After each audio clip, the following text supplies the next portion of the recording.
don't know if you can pick this up, but just as an example, I have a picture of the icebergs that we would go out and identify to track, and you'll notice that typically this is how an iceberg is. It's only about 1/10 of it above water. Sometimes we'd see icebergs like this that would have 100 or more feet tall, that much ice out of the water. So below, that means that it could be 1,000 feet down. So some of the icebergs that are floating out there are quite large. And one more picture of an example of on an ice patrol where we're in the aircraft here, and here's some icebergs out there. And then you probably cannot see it here, but way in the background there's a little ship. The Coast Guard would also keep ships out at different stations throughout the North Atlantic.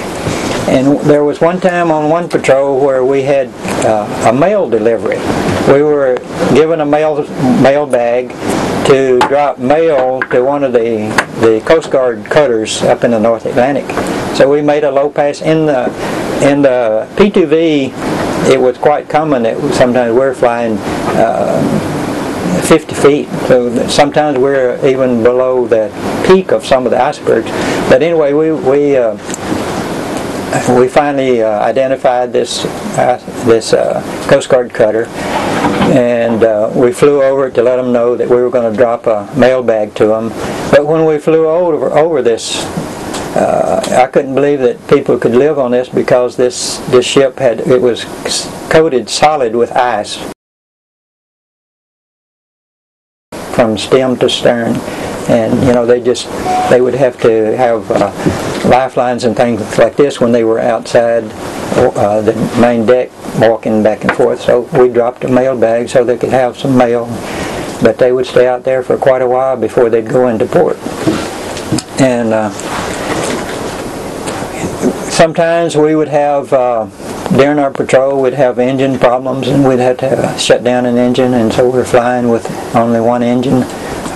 Sometimes we would have fuel leaks. There was one instance where these auxiliary fuel tanks that we had in the bomb bay, and inside the airplane I can crawl down inside, go through the avionics compartment and get back to the bomb bay.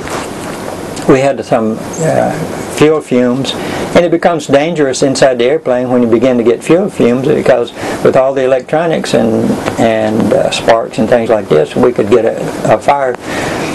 So we were out for a while, and we got these fuel fumes, and then the pilot told me to check this out and see what I could find. So I crawled back to the bomb bay, and there's fuel had leaked out and gotten on top of one of the tanks back there.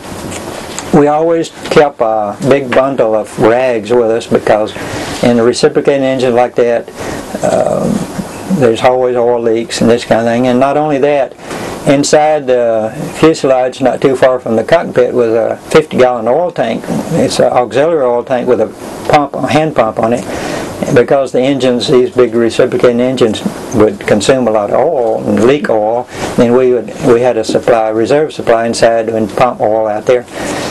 So I get a handful of these rags, and I go back down to the bomb bay to mop up this fuel that's leaking out.